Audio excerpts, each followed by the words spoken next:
Bishop Sheen today with Allan Smith here on Morning Joy, where truth matters. Welcome back to Morning Joy, where truth matters. I'm your host, Keith Downey. And behold your mother. Yes, Allan Smith is going to be talking about these last words from the cross, all through the wisdom of Bishop Sheen. It's going to be great. Good morning. Hey, good morning, Keith. It's always great to be here every Thursday morning. We get to unpack the wisdom of the Venerable Archbishop Sheen, and we're going through the 7 last words. And so, of course, the first word, Father, forgive them, for they know not what they do. The second word from the cross is this day you'll be with my paradise. The beautiful interaction between the good thief and our blessed Lord.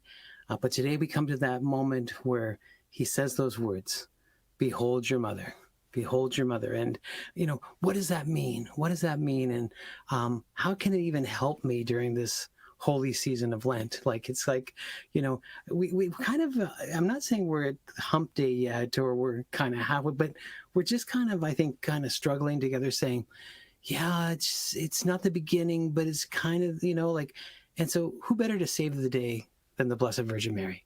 Who better to shore up with us and say, hey, remember when Jesus said, behold your mother, he was giving, again, the Blessed Mother as a gift.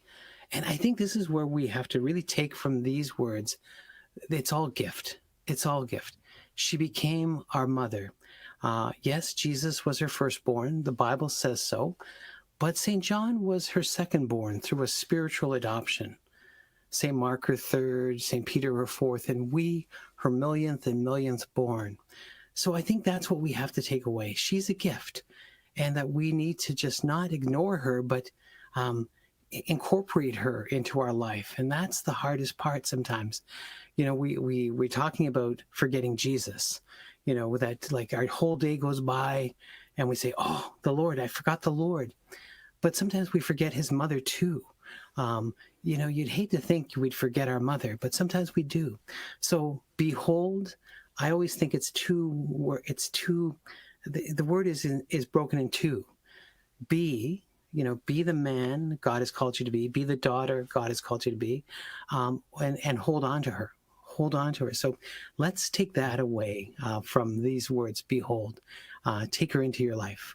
Let her ride shotgun with you in the car. But involve her. And I don't know, Keith, if you have the same sentiments of taking Mary into your home. I don't know. You tell me. Yeah, I mean, we have quite a few statues of Mary, and it's, anytime that I need help, I rush to Mama Mary, definitely. Yeah. And what Sheen does, though, is he says to us, okay, it's easier for me to say, take her into your home. But now let's see what the tangibles are. What can she teach us? We talked about the virtue of prudence and a few weeks ago. And I think that still lingers today, where people are saying, yeah, doing the right thing. But thinking about our mother, saying to us before we head out into the busy world, don't do anything your mother would be ashamed of. Do good. And so Our Lady is there to encourage us all the time, to keep saying to us, do what's right. Sometimes those little promptings we have, the interior voice, I believe a lot of times it's Our Lady just saying to us, hey, it's the whisper campaign, but it's a good whisper campaign, to do what's right. But again, Our Lady is teaching us that. And, the Beatitudes, blessed are the pure of heart. Our Lady saying, yeah, be pure. When Jesus was saying, blessed are the pure of heart, they will see God. I want you to see God. Our Lady's saying, I want you to see God. So how you do that is purity. So these are all things that Our Lady's saying, hey, we got this. We got this. She's our life coach. She's the one that's saying, I want you to succeed. But we always have to remember too, we caused her great grief. What Fulton Sheen did for me, he healed me of my mother wound. And I say this, I know many of our listeners have a mother wound. They think of, my relationship with my mom's not perfect. And, I have memories of my mom that I'd rather not dwell on. But Our Lady can heal all that. She's the perfect mother. She's the great substitute mother that you can insert into your life and say, this is the way it was supposed to be. But yet, I think what happened was I had that moment where I had to say, you know what? I wounded her heart. When she lost her son on the cross because of my sin, I realized I didn't just cause Jesus a great agony, I caused her some agony. So again, there's that moment where I say to everyone, apologize to her, apologize to the Blessed Virgin Mary for wounding her heart. We bruised her heart. She lost her son. And it's amazing when you go to your mother and say, I'm sorry. Wow, when she forgives you, life is good. And you can just imagine the Blessed Virgin Mary saying, I forgive you. I love you. You're mine.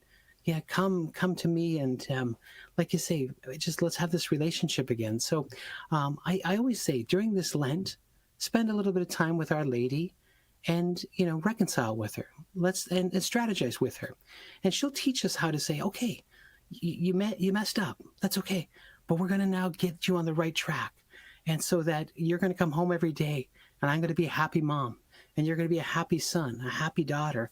All of these things. But again, Our Lady as that life coach. And we talked a little bit about that, Keith, but, I think, what do you have any advice to our listeners that you might say about what you've learned about your relationship with Our Lady? Oh, well, that's a great question. I think a lot has to do with, and we talk about this a lot on Morning Joys, having a consistent prayer life. And I honestly think it's a great time to implement some Marian prayers, and maybe even do a consecration to Mary.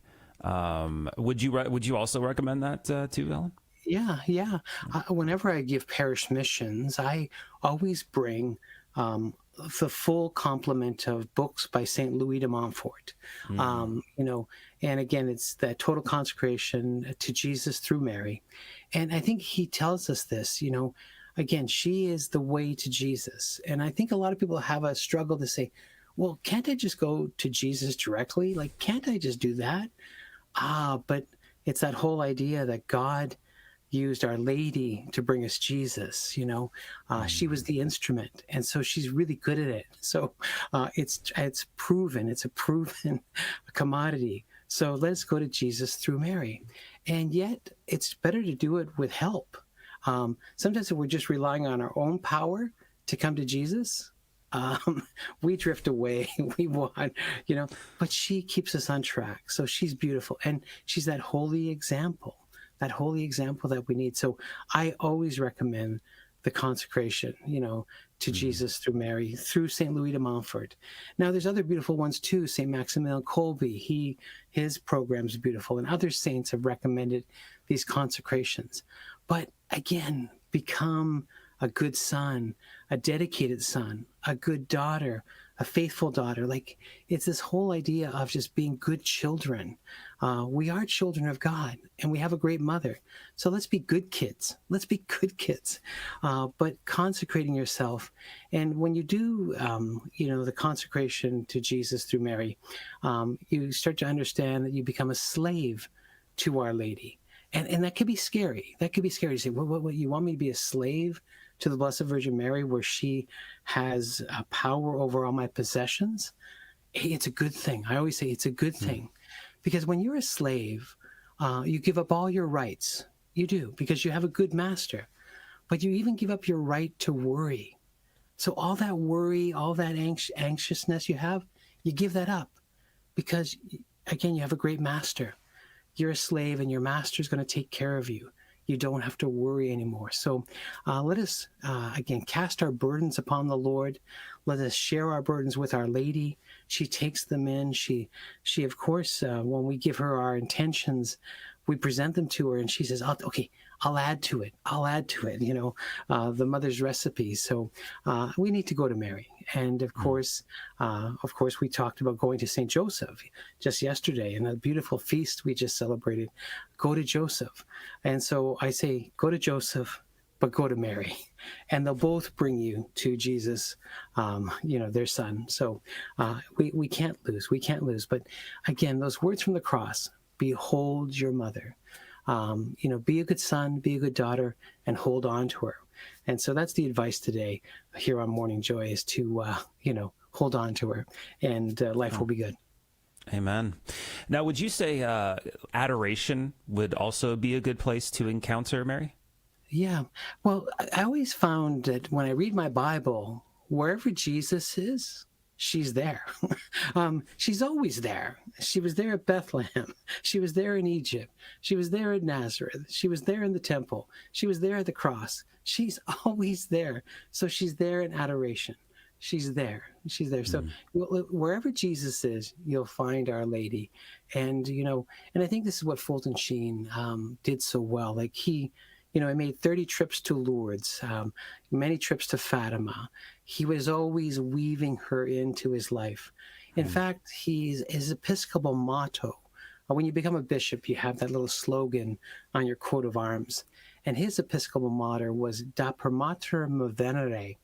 And that translates to that I may come to Jesus through the mother. And so that would be the advice to Fulton Sheen, that Fulton Sheen would give us. He'd say, go to Jesus through the mother. And of course, he lived it and breathed it and shared it. And he continues to share it with his writings about the Blessed Virgin Mary, to just go to her and to bring her home, bring her into your life and make room for her. And of course, she will give you the good advice you need. She's the good mother.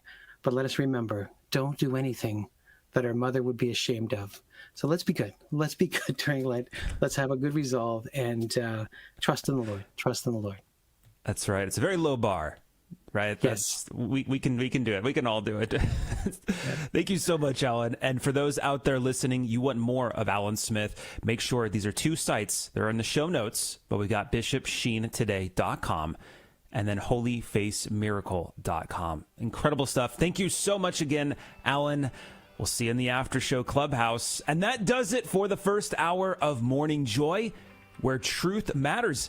Now, if you aren't able to stay with us for the remainder of this morning, just make sure to find and follow us on social media. Just search Morning Joy Radio or simply GRN Online, as that is who produces this incredible morning show you're listening to.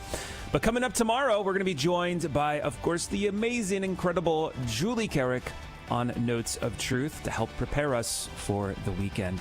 And in about 15 minutes, we'll be joined by the co-founder of Hiwo, the world's first Catholic audio player for the kids out there. But if this is us parting ways, God bless. Make it a joyful day. Otherwise, we'll see you right back after this quick little break.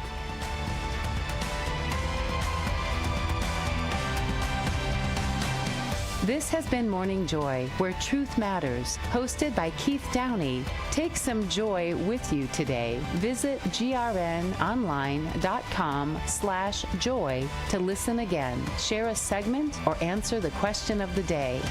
That's grnonline.com/joy.